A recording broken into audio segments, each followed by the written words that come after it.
Bonjour à toutes et à tous, je suis heureuse de vous retrouver aujourd'hui pour une vidéo un peu particulière puisque ça sera une story time et je vais vous raconter comment j'ai failli ne pas passer l'année, enfin ne pas arriver en 2022. Voilà, à tout de suite.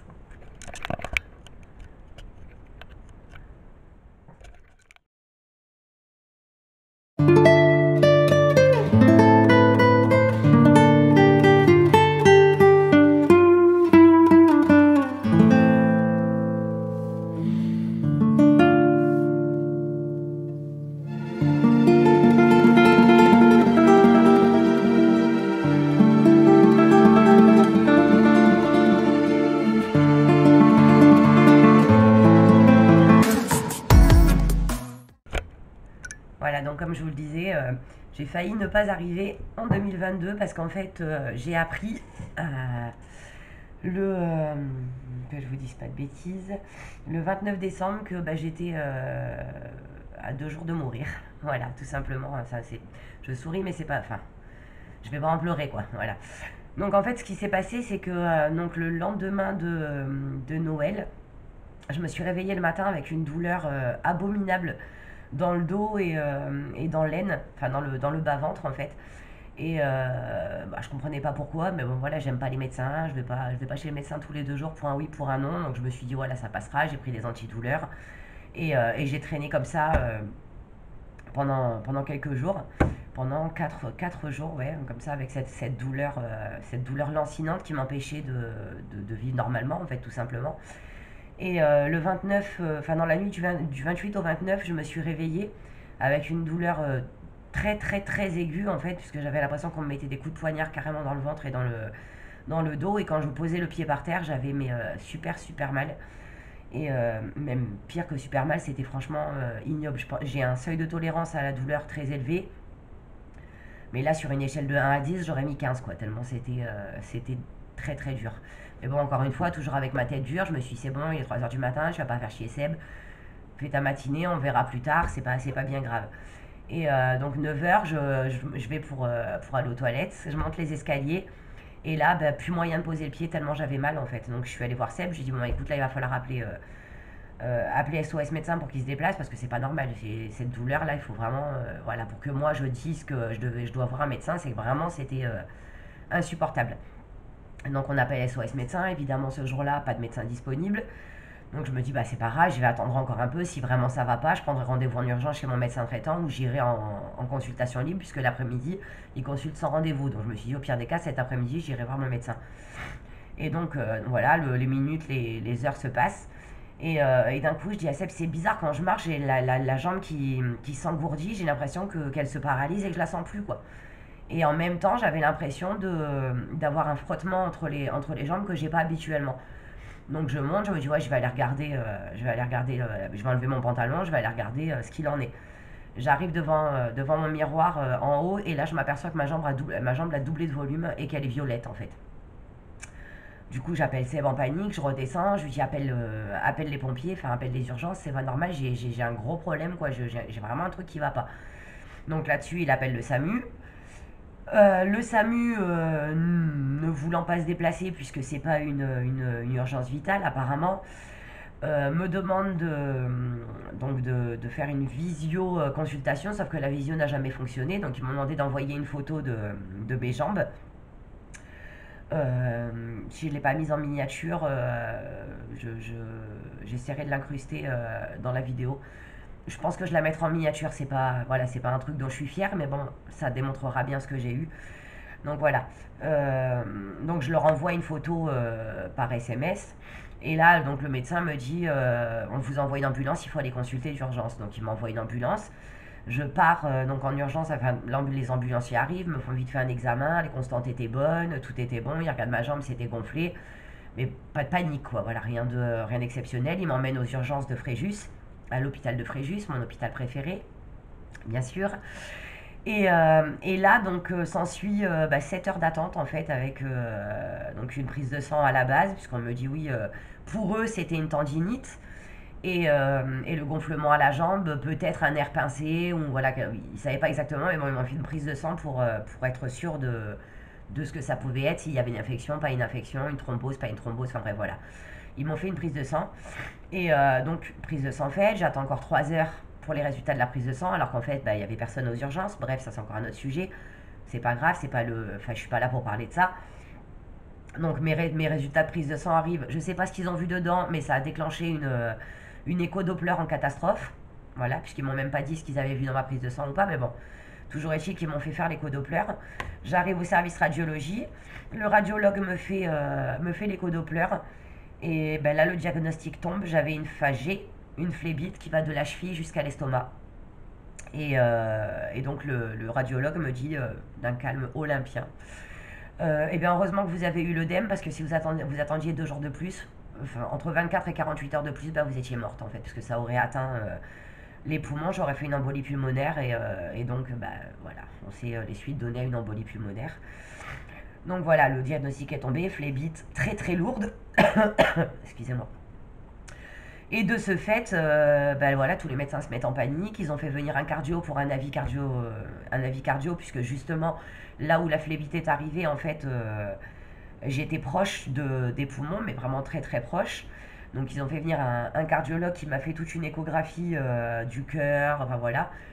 Heureusement pour moi, il n'y avait pas de, enfin le caillot n'avait pas encore atteint les poumons, donc j'étais voilà sauvée, on va dire.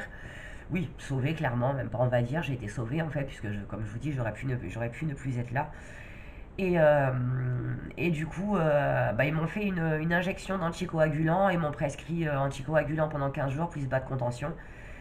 Et donc aujourd'hui, on en est à 8 jours de cette phlébite.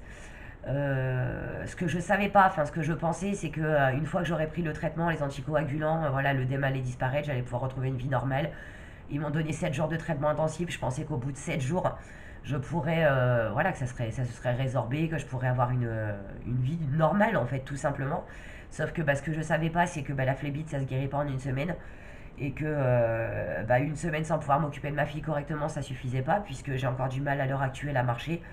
Et en plus de ça, j'ai la jambe qui a non pas doublé, mais triplé de volume. Donc j'ai la cuisse gauche qui est 2 fois plus grosse que la cuisse droite et le genou et le mollet pareil. Donc en fait, malgré les bas de contention et malgré le traitement, l'œdème ne se résorbe pas. Donc j'ai lu sur internet des traitements alternatifs, qu'il fallait boire 1,5 litre d'eau, qu'il fallait marcher. J'ai appliqué tout ce que j'ai lu. Et en fait, bah, marcher, moi je veux bien, sauf que quand j'ai fini de marcher, bah, ma jambe elle gonfle encore plus, c'est pire. Les bas de contention, quand on me les a prescrits, donc j'ai pris les mesures comme il faut prendre pour les bas de contention, sauf qu'entre deux ça a regonflé. Donc les mesures du bas de contention sont plus bonnes. Et du coup, bah, les bas de contention me coupent la circulation sanguine. Tout va bien dans ma vie. Donc voilà, tout ça pour dire que bah, du coup j'ai rendez-vous demain chez mon médecin traitant puisque je dois avoir un suivi. Puisque bah, pour soigner cette phlébite, il me faudra des mois et des mois et des mois. Maintenant, moi, ce qui m'inquiète, c'est justement cet œdème que je voudrais savoir s'il va partir ou pas, parce que je peux pas rester avec une jambe qui est 2 fois plus grosse que l'autre. Et en plus, c'est très douloureux et très gênant. Et chez moi, il y a des escaliers. Pour monter et descendre les escaliers, je mets 5 minutes alors que j'ai un bébé. Je vous laisse imaginer la facilité de la chose. J'ai voilà, des choses à faire dans la maison, j'ai une vie, une famille à faire tourner, une maison à faire tourner, et c'est très handicapant. Donc je pense en fait je fais cette vidéo parce qu'on n'en parle pas assez sur les réseaux, enfin sur les réseaux, parce qu'à l'heure actuelle c'est ce qui permet de diffuser des informations le plus rapidement possible et ouvert à tous. Et moi personnellement, quand j'ai eu cette phlébite, j'ai regardé sur YouTube, j'ai quasiment rien vu, j'ai vu 2 vlogs de 2 filles qui parlaient de leur phlébite et 6 mois après, mais pas réellement des symptômes en fait qui les ont amenés à ce diagnostic, de ce qu'elles ont ressenti avant, pendant et en fait tout simplement du déroulé de leur guérison. Voilà, donc j'avais vraiment envie de partager ça pour que voilà, ça puisse encore une fois servir à quelqu'un. Donc tout ça pour dire que voilà, pour encore une fois avoir eu la tête dure, je me suis pas alertée quand mon corps m'a dit qu'il y avait un truc qui allait pas. Et j'aurais dû, puisque j'ai failli mourir et que j'aurais pu ne plus être là pour mes filles, j'aurais pu ne pas fêter 2022, j'aurais pu laisser 2 orphelines, dont une qui a déjà perdu son papa et qui, s'il avait perdu sa maman, n'avait plus personne, hormis sa grand-mère, voilà. Mais elle n'avait plus aucun de ses 2 parents. Donc voilà, je conseille à quiconque, à qui ça arrive, la moindre douleur dans l'aine, la moindre douleur quand vous pesez le pied, quand vous marchez, si vous avez une douleur intense au au mollet ou un engourdissement de la cuisse, allez directement, mais directement voir un médecin. Même si c'est pas une phlébite, dans le doute, il faut faire les examens parce que ça peut être fatal, ça peut être très grave, ça peut mener à une embolie pulmonaire, ça peut mener à la mort, ça peut être très très grave. Et plus vous attendrez, et plus la guérison sera longue et lente et douloureuse. Moi, c'est ce que j'ai fait. J'ai attendu enfin, j'ai attendu, non, pas j'ai attendu, mais l'œdème s'est déclaré vraiment quand il était déjà trop tard, puisqu'il n'est pas obligé d'avoir un œdème pour découvrir la phlébite. Vous pouvez avoir des veines qui se gonflent, des veines qui deviennent apparentes, des douleurs, comme je vous l'ai dit, aiguës, alors que vous n'en avez jamais eu. Moi, des douleurs dorsales, j'en avais déjà eu. C'est pas, voilà, pendant ma grossesse, j'en ai eu énormément. J'ai eu une sciatique, donc j'avais mis ça, en fait, sur le dos de la sciatique. Ce qui a fait que j'ai attendu, en fait. Ce qui fait que maintenant, pour guérir de ma phlébite, au lieu de prendre un mois, ça va me prendre 6 mois et que je serai peut-être traitée pendant un an ou deux pour un truc qui aurait pu guérir en 15 jours, en fait. Donc voilà, ce que je voulais vous dire, c'est surtout n'attendez pas, faites-vous soigner, prenez le temps qu'il faut pour vous, le temps qu'il faut pour que vous puissiez guérir et le temps qu'il faut surtout pour que vous puissiez ne pas mourir, tout simplement. Cette vidéo, elle est assez particulière, elle n'est pas sur un ton joyeux. C'est pas mon habitude de me plaindre d'ailleurs je fais pas cette vidéo pour me plaindre, je fais cette vidéo vraiment pour partager ce qui m'est arrivé et que ça puisse ne pas arriver à d'autres et surtout me souvenir que ça ne doit plus jamais m'arriver, que maintenant quand il y a quelque chose qui va pas, je dois écouter mon corps, aller voir un médecin. D'ailleurs, je vais aller voir le médecin puisque je suis enrhumée. Non, je plaisante. Voilà, je pense qu'avec tout ce qui est en ce moment, le contexte sanitaire, la crise et comment dire, l'hypocondrie que crée le Covid, on pense plus qu'au Covid en fait. On pense plus qu'à ça comme problème de santé majeur en 2021 et qui sera encore en 2022. Mais il n'y a pas que ça, il y a aussi d'autres maladies très graves et des maladies qu'on s'ignore et qu'on ignore parce qu'on se dit c'est pas grave, c'est pas le Covid. Mais si, ça peut être grave, ça peut être très grave, ça peut être même plus grave que le Covid. Pour vous, pas au niveau, pas à l'échelle nationale, pas au niveau de l'échelle mondiale, c'est sûr que voilà, il n'y a pas pire que le Covid en ce moment. Mais vous avez aussi des petits problèmes de santé à côté de ce putain de Covid, pardonnez-moi l'expression, mais à côté de ça, il y a aussi d'autres problèmes de santé à régler. Et la preuve, j'ai découvert en même temps que quand j'ai fait mon écho Doppler pour ma phlébite, que j'avais aussi des calculs biliaires et j'en ai énormément.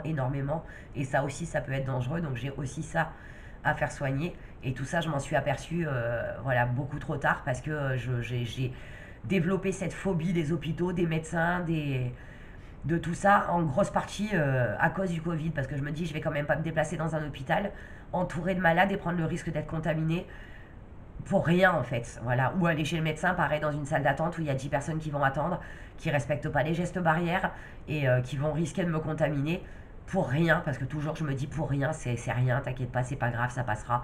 Mais si, c'est grave, et non, ça passe pas, et oui, il peut t'arriver quelque chose, et oui, tu peux mourir d'une connerie, d'un caillot en fait, d'un caillot sanguin qui aurait pu être traité directement, qui aurait pu passer comme il est venu. Mais non, j'ai attendu. Donc voilà, cette vidéo a surtout pour but de vous dire n'attendez pas, soignez-vous, prenez soin de vous, prenez soin de vos proches et également faites attention aux gens qui vous entourent, diffusez les informations que vous avez, n'hésitez pas à partager les douleurs que vous rencontrez, n'ayez pas honte de dire j'ai mal, n'ayez pas honte d'aller voir un médecin même si c'est pour pas grand chose, mais si vous, ça vous paraît important, faites-le. Je dis pas aller voir le médecin pour un bobo, on sait tous que voilà, on va pas encombrer les médecins, les hôpitaux et tous les services médicaux pour des bobos. Mais quand vous sentez en vous qu'il y a quelque chose qui ne va pas, n'attendez pas. Écoutez votre corps. Ne vous écoutez pas vous, mais écoutez votre corps et faites ce qu'il y a à faire pour vous soigner. Voilà, sur ce, j'espère que cette vidéo vous aura plu. Je vous souhaite à tous une excellente année 2022 encore une fois. Et surtout, prenez soin de vous, prenez soin de vos proches. Et si cette vidéo vous a plu, pensez à vous abonner, à cliquer sur la petite cloche pour avoir les vidéos à venir et à partager. Et encore une fois, n'hésitez pas à commenter. J'attends avec impatience vos commentaires. Je vous fais à tous de gros bisous. À très vite.